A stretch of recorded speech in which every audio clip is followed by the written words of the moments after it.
Assalamualaikum warahmatullahi wabarakatuh. Selamat malam Bapak Profesor Dr. Tri Joko Raharjo MPD dan Bapak Imam Sofwan SPD MPD sebagai dosen mata kuliah Komunikasi Sosial dan teman-teman lainnya yang berbahagia.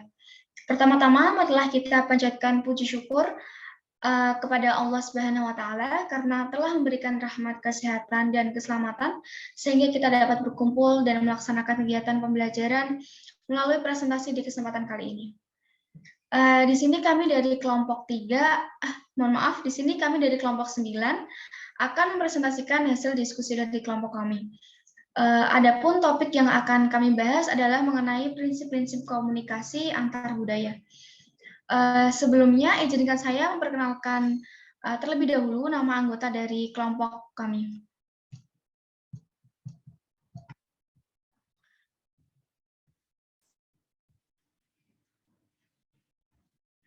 Yang pertama yaitu ada saya sendiri, Anissa Hamidah dengan NIM belakang 031 sebagai moderator, dan yang kedua ada Ramhawati dengan NIM belakang 072 sebagai pemateri kedua, dan yang terakhir ada Wildan Irsyafli Irsyad dengan NIM belakang 055 sebagai pemateri ketiga. Baiklah, untuk mempersingkat waktu, langsung saja kita masuk ke materi presentasi.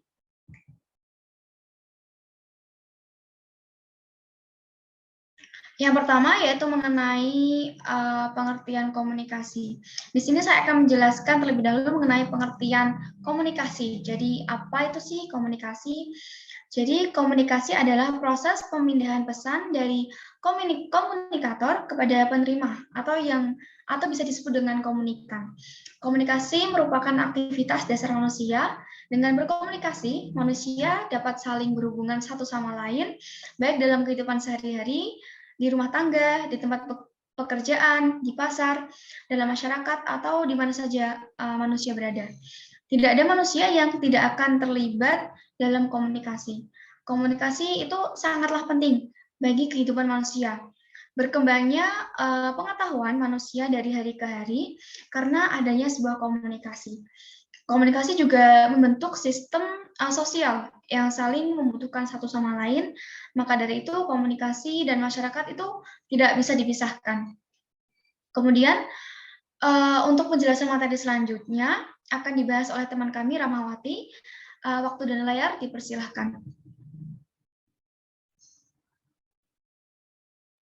Baik, terima kasih moderator atas kesempatannya. Saya Rahmawati akan melanjutkan materi mengenai pengertian komunikasi sosial budaya menurut beberapa para tokoh. Komunikasi yang terjadi antara individu-individu yang berbeda budaya, ras, etnis, latar belakang sosial ekonomi, atau kombinasi dari semua karakteristik tersebut disebut sebagai komunikasi antar budaya. Beberapa tokoh komunikasi antar budaya berpendapat mengenai komunikasi antar budaya.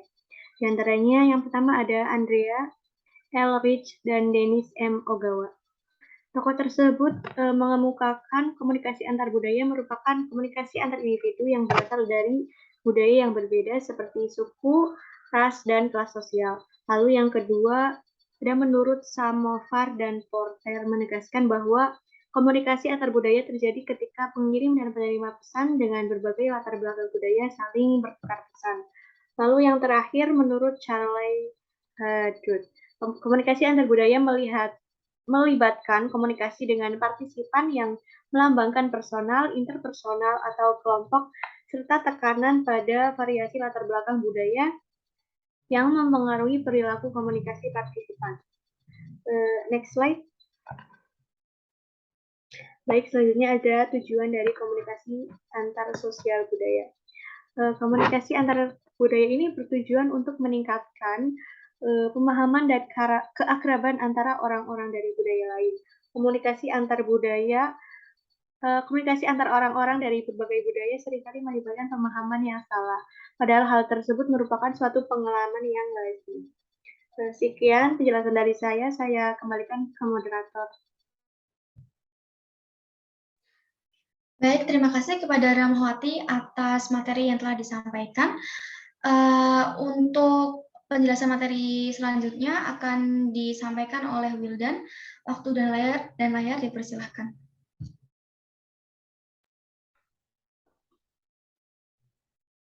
Baik, izin masuk.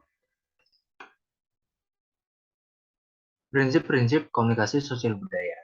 Prinsip-prinsip komunikasi dalam konteks budaya memiliki 3 cakupan, yaitu homify, heterofil, dan alkulturasi.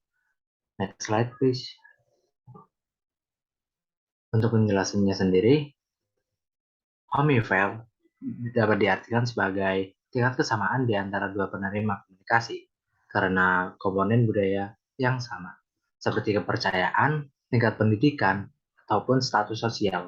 Hal tersebut disebut sebagai homify. Komponen penting dari komunikasi informasi adalah identifikasi persamaan. Persamaan tersebut berfungsi sebagai bentuk kerangka komunikasi yang berlangsung sejalan dengan gagasan akumulasi kepentingan. Orang-orang yang berpartisipasi dalam proses komunikasi harus memiliki latar belakang dan pengalaman yang kurang lebih mirip agar mereka dapat saling memahami dan berkomunikasi secara efektif. Next slide, please. Baik. Untuk yang kedua, heterophile. Heterophile merupakan gambaran keterbalikan dari hemophile. Secara heterogen mengacu pada tingkat ketidaksetaraan antara pengirim dan penerima komunikasi sebagai akibat dari berbagai karakteristik budaya seperti kepercayaan, tingkat pendidikan, ataupun status sosial yang berbeda. Heterophile juga digambarkan sebagai derajat perbedaan karakteristik khusus antara pasangan ataupun individu yang berinteraksi. Dalam hal ini, perbedaan yang disadari dan memengaruhi komunikasi memerlukan pendekatan strategi ataupun aplikasi tertentu dari teknik komunikasi yang digunakan. Adanya perbedaan pendapat antara satu budaya dengan budaya lain menyebabkan perbedaan cara pandang terhadap sebuah budaya dengan budaya yang lain. Slide selanjutnya. Akulturasi. Bergabung dengan kelompok sosial atau budaya baru, sementara mereka tetap mempertahankan banyak karakteristik budaya mereka. Diawali dengan penciptaan budaya dan pemrogramannya melalui proses enkulturasi yang kemudian terjadi kedua kalinya ketika memasuki budaya yang berbeda, seperti ketika pendatang memasuki kelompok pribumi. Akulturasi dengan cara ini dapat mengakibatkan asimilasi. Untuk selanjutnya, saya kembalikan ke moderator. Sekian, terima kasih. Baik, terima kasih kepada Wildan dan terima kasih kepada Rahmawati yang sudah menyampaikan materi. Berikutnya yaitu saya akan menyimpulkan dari apa yang telah dipresentasikan tadi, yaitu kesimpulan. Jadi kesimpulannya yaitu komunikasi antar budaya adalah komunikasi yang terjadi antara individu-individu yang berbeda budaya, ras, etnis, latar belakang sosial ekonomi, atau kombinasi dari semua karakteristik tersebut. Komunikasi antar budaya bertujuan untuk meningkatkan pemahaman dan keakraban antara orang-orang dari budaya lain. Kemudian ada prinsip komunikasi, yaitu ada 3 yang sudah dijelaskan tadi, yaitu ada homofili, ada heterofili, dan akulturasi.